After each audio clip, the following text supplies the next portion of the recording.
Views and opinions expressed may not reflect those of the Allen County Public Library, Access Fort Wayne, and or any other supporting groups. If you are interested in producing your own programs for Access Fort Wayne, you can contact us at 260-421-1250.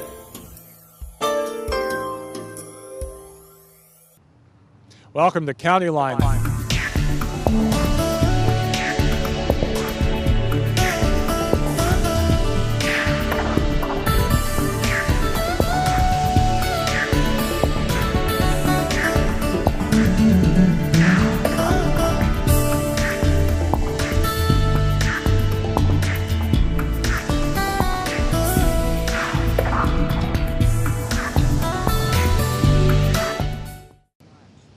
Hi everyone, I'm Mike Green, Public Information Officer in the Allen County Commissioner's Office, and welcome to Countyline, the program featuring news and information about Allen County government. And directly behind me, you are looking at the brand new Anthony Boulevard Bridge in Fort Wayne. This was a project undertaken by the Allen County Highway Department back in September of 2013, but really the planning for this occurred even earlier than that. Neighborhood has been waiting quite a while for this now to take place. It's a brand new bridge deck that's involved, new lighting, almost an entirely new bridge where before was the existing structure that has been around for about 4 decades. The bridge opened on May the 22nd, and we were here for the big ribbon cutting ceremony. It's a very important north-south link for our community, and the speeding repairs to this bridge has been a priority, and it's been closed since last September. The county highway and Primco's a local firm, you know, all the money stayed here, and it opened ahead of schedule. The project included removing and replacing the entire 300 feet by 40-foot bridge deck, bridge railing, and box beams. We also added 2 bike lanes, 8-foot wide sidewalk on the west side, 5-foot sidewalk on the east side, constructed a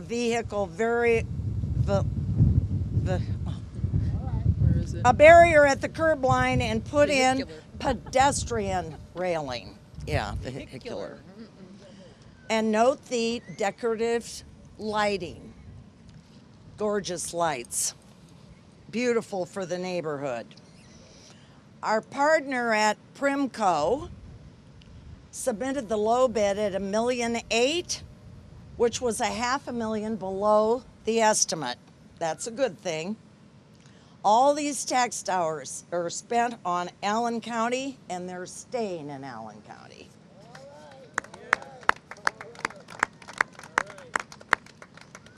The commissioners know that getting this up and running is beneficial to our economy, and it's going to make a terrific difference in your daily lives, I'm sure.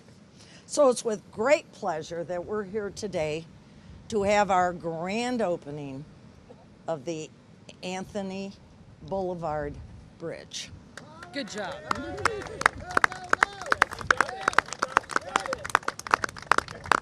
So we ready to cut?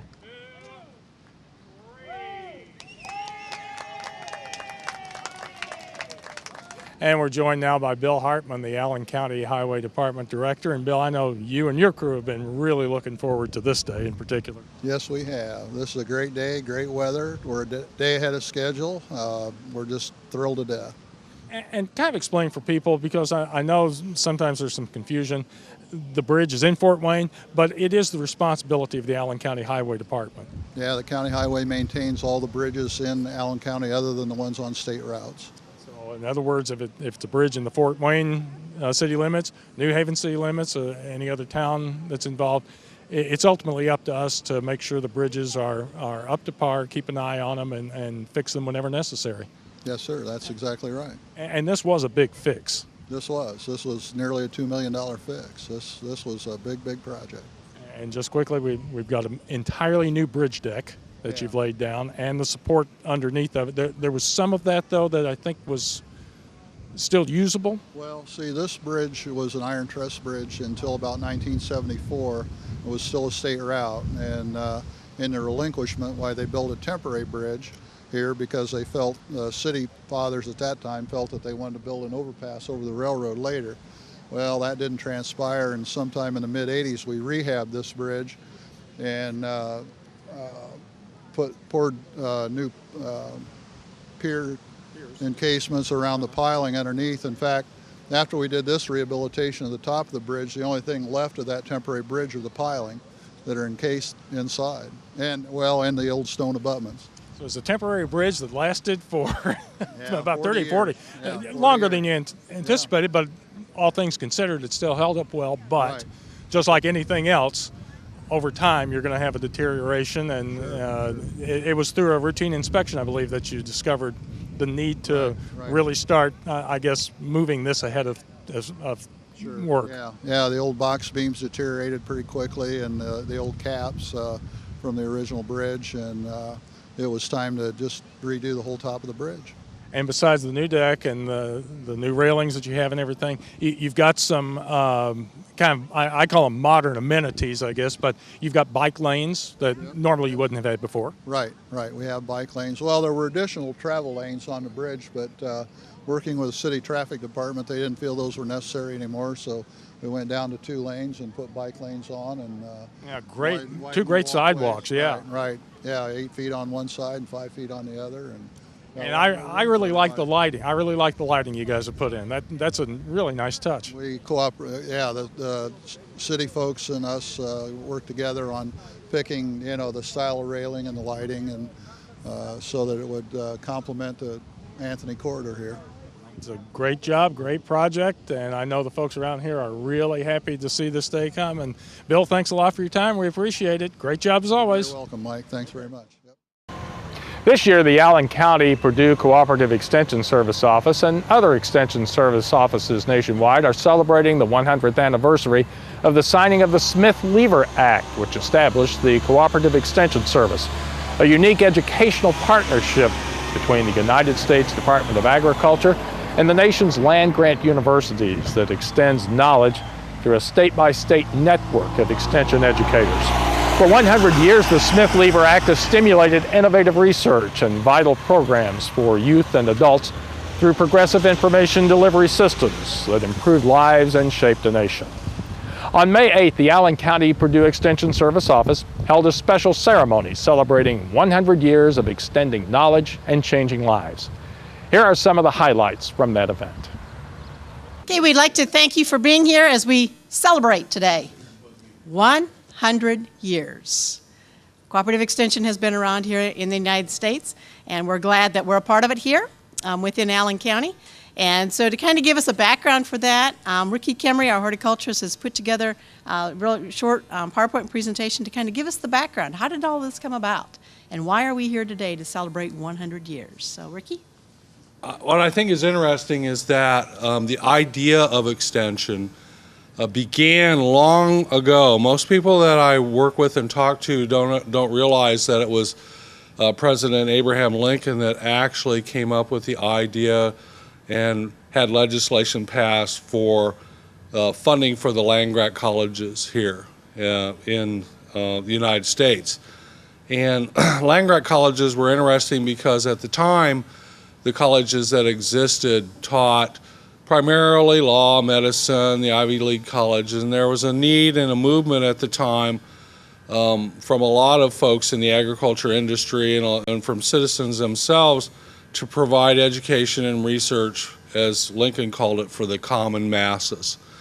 And that education and research made sense because there were so many people that were moving west. There was a lot of need from the citizens for information about agriculture, how to be better farmers, all kinds of issues that were facing folks in the United States at that particular time. And the land-grant colleges primarily at the beginning were supposed to focus on these issues of agriculture, food, and engineering, in particular engineering for the farm. Of course, they've expanded way beyond that in the years past, but that's how it sort of all began. And Lincoln, of course, was very far-sighted because he really wanted education for the common folks because they needed it and he thought they deserved it. And it was education for everyone, not just a select few. Lincoln was very specific about that. And so land-grant colleges provided that research and instruction and education in the mechanic arts, and agriculture was a big thing. It all came about in the early years, especially when the land-grant colleges were formed. The land-grant colleges basically, the government at the time said, look, if states will provide us with some land, we'll provide funding for these colleges. And you know, it took a while for many states to establish these land-grant colleges. There are some states where there's more than one land-grant colleges. So everyone's familiar with the colleges. Sometimes they don't associate them with land-grant colleges like Purdue, but Cornell, Texas A&M, University of Illinois, Michigan State University, Ohio State, all these different universities in every state, at least one land-grant college. There were really some early farm advisors that were around at that time that would give technical advice, especially out on the farm, with the latest sort of research that was going on, new ideas for different ways of plowing and cultivating and seed hybridization, all those things. Working with artificial insemination of cattle, all that stuff came out through farm advisors and extension.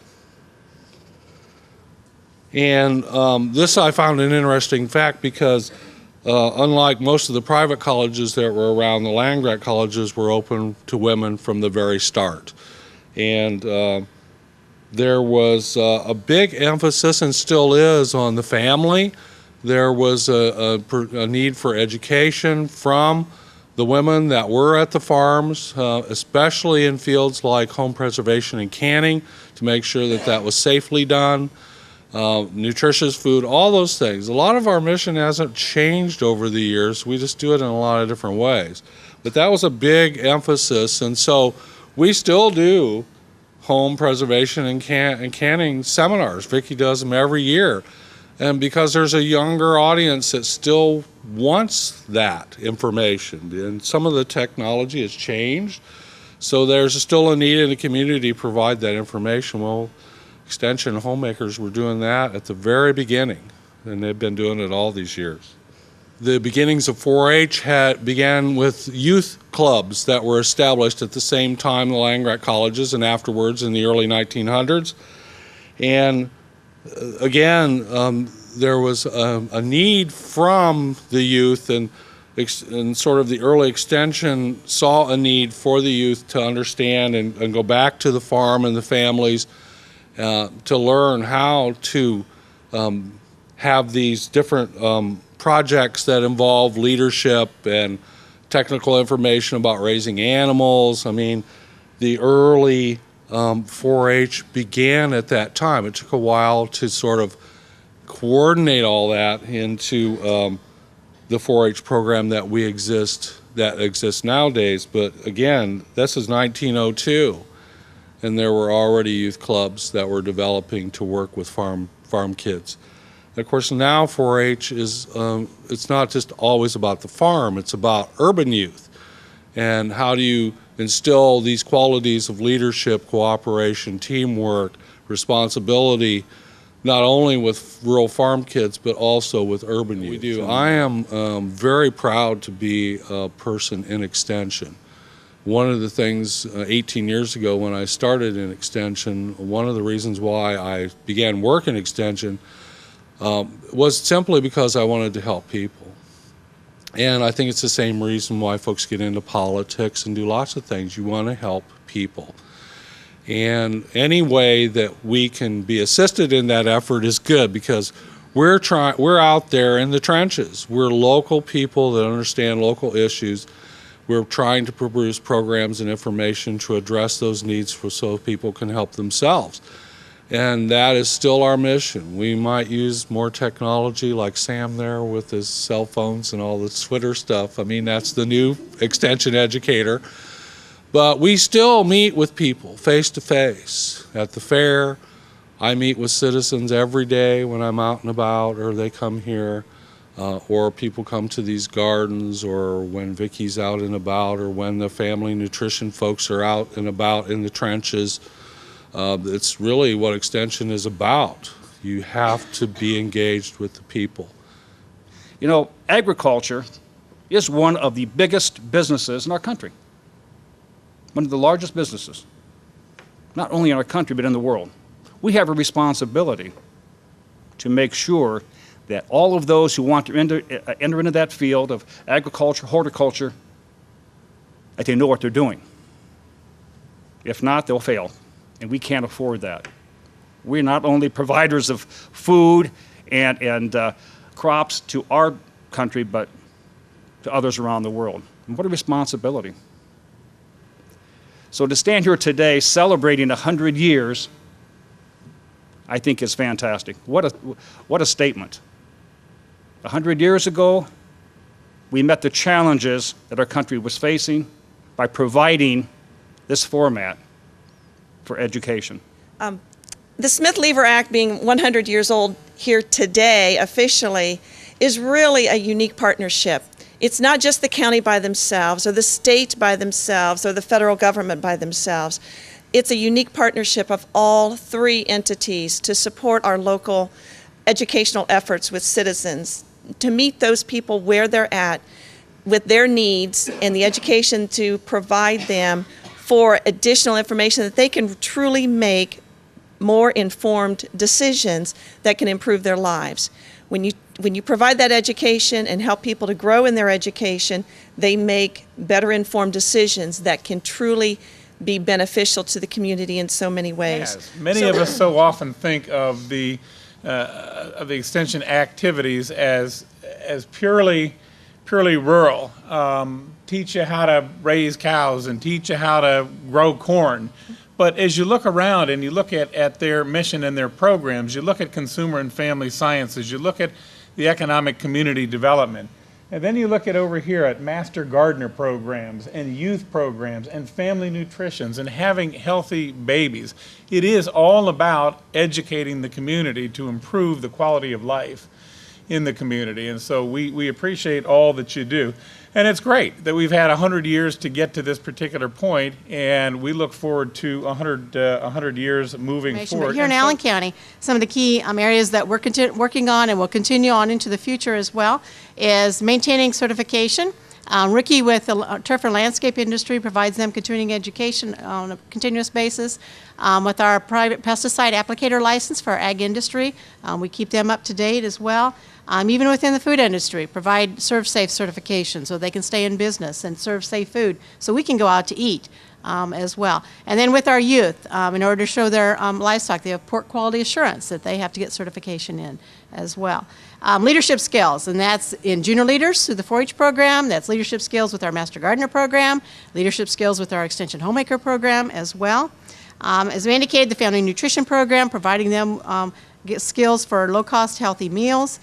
Financial management, whether it's with the Bank on Fort Wayne initiative, so they can open accounts because accounts have been closed or they've just never been in the banking industry.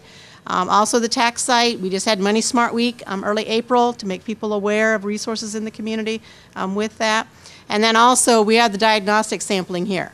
We talked about the lawns, the trees, the plants, the flowers, the community gardens, and those types of things.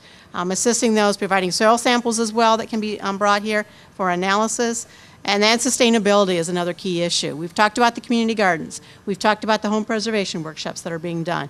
But we also have certification in sustainability for individual homeowners and also for neighborhoods now as well. And then, of course, our volunteers. Very, very critical to the success of all of our programs.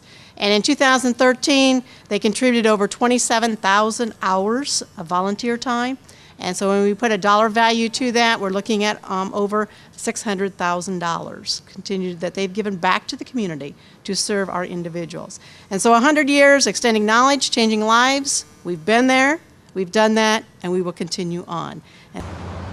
Each year here at the Allen County Courthouse, hundreds upon hundreds of child abuse and neglect cases are dealt with. Children who suffered abuse, neglect, or other physical or sexual mistreatment are suddenly thrust into the court system through no fault of their own, waiting to learn if they'll be reunified with their families or need a different permanent plan for their lives, such as adoption or guardianship. Children in this situation are scared, confused, sad, lonely, and overwhelmed. Well, a new national program's been launched to provide support for these children. A Book of My Own operates on the simple concept that by giving them a book of their very own, each child will be reminded that they matter. On May 29th, A Book of My Own was launched here in Allen County as part of the court-appointed Special Advocates Program. Here are some of the highlights from that announcement. We are gathered here today for a Book of My Own project, which is an important opportunity for the Court-Appointed Special Advocate Program of Allen County in collaboration with the state and the Allen Superior Court, also in collaboration with the state CASA program and others, to be able to present to some young people, some very special young people, books of their own, an opportunity to give them reading materials and keepsakes that they may have that they can carry with them, and to nurture them in word and in imagination and in intellect. And I think we all know how important an understanding of the world through reading can be for all of us, and not just the young people in our community. But our best and most important honored guests are those here assembled to my left, are some of the young people to whom these books will be presented.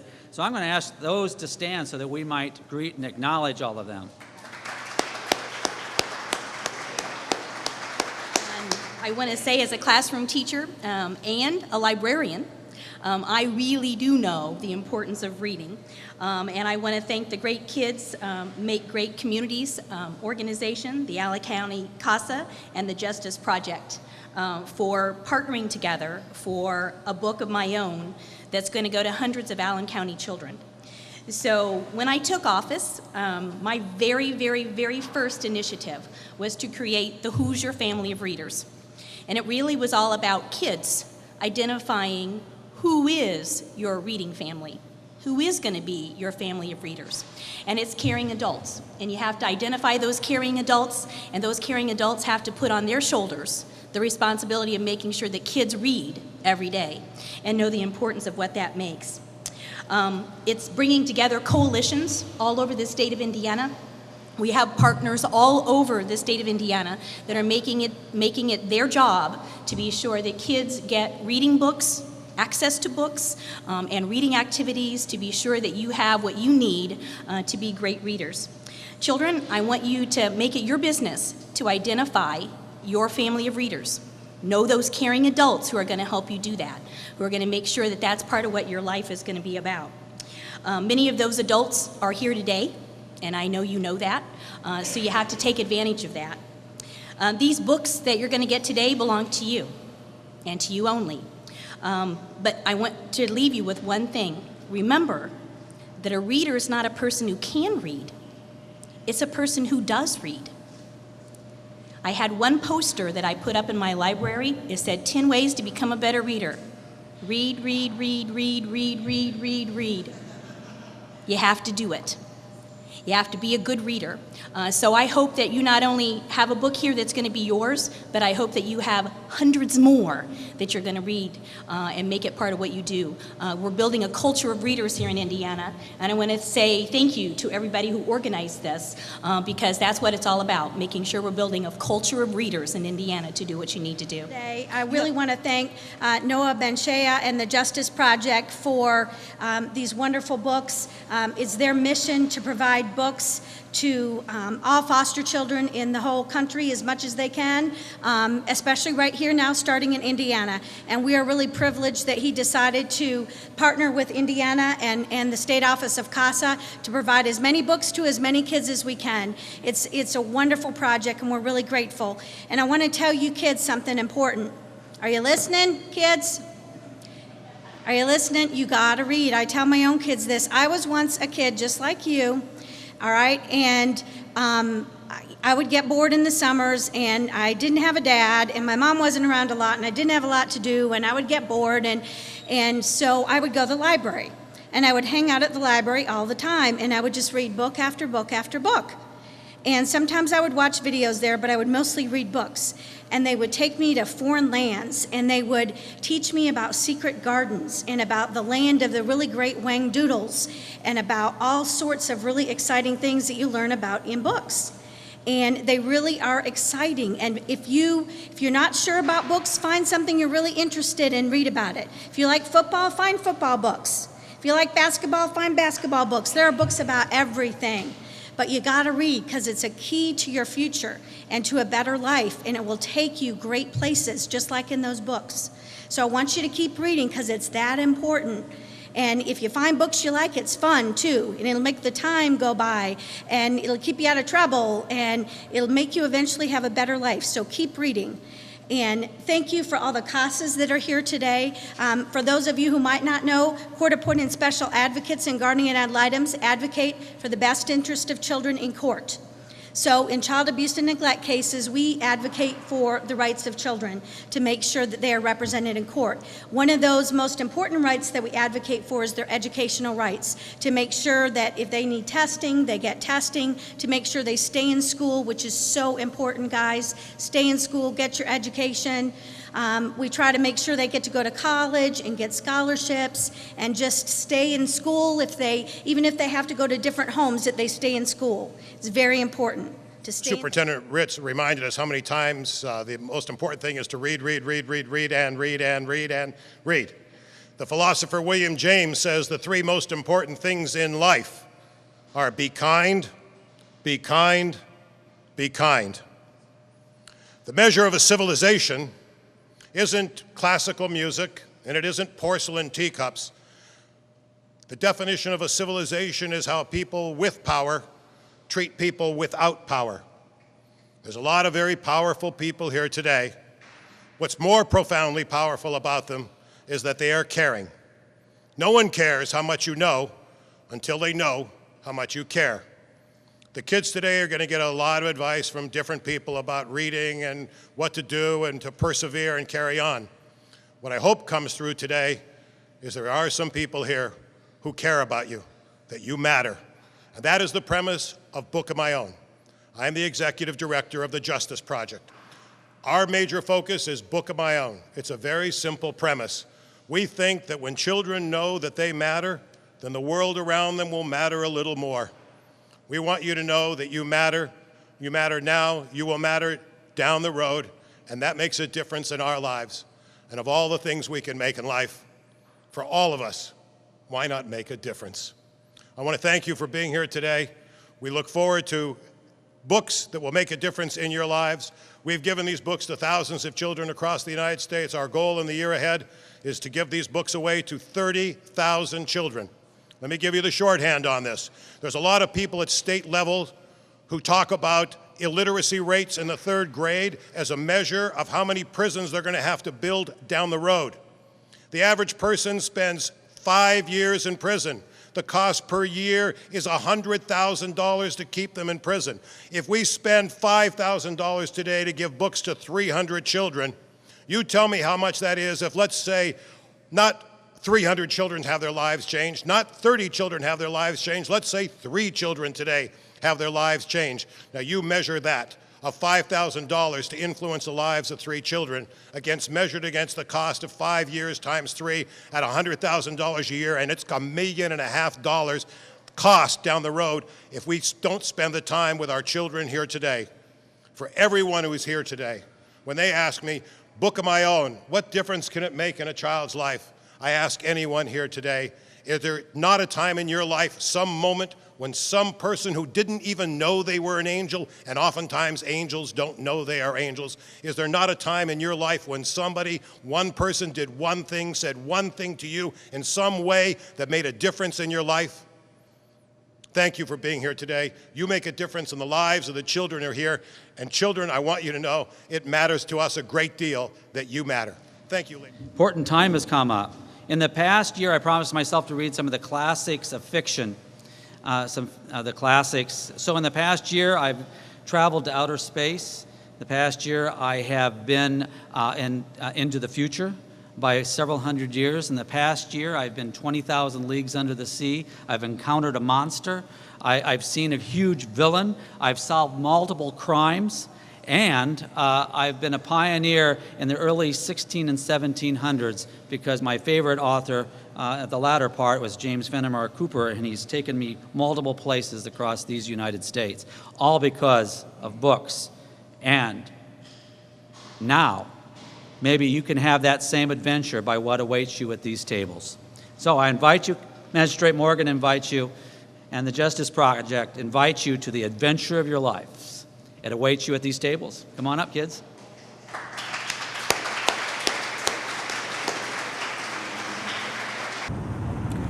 And best of luck to the A Book of My Own program here in Allen County. Sounds like a great program for some of these young people here in our community. That's going to do it for this edition of County Line. Thanks for joining us. Remember, you can watch this edition and other past County Line programs online through both our YouTube page as well as our video on demand service, both of which you can find links to at www.allencounty.us. I'm Mike Green, Public Information Officer in the Allen County Commissioner's Office. We'll see you next time on County Line.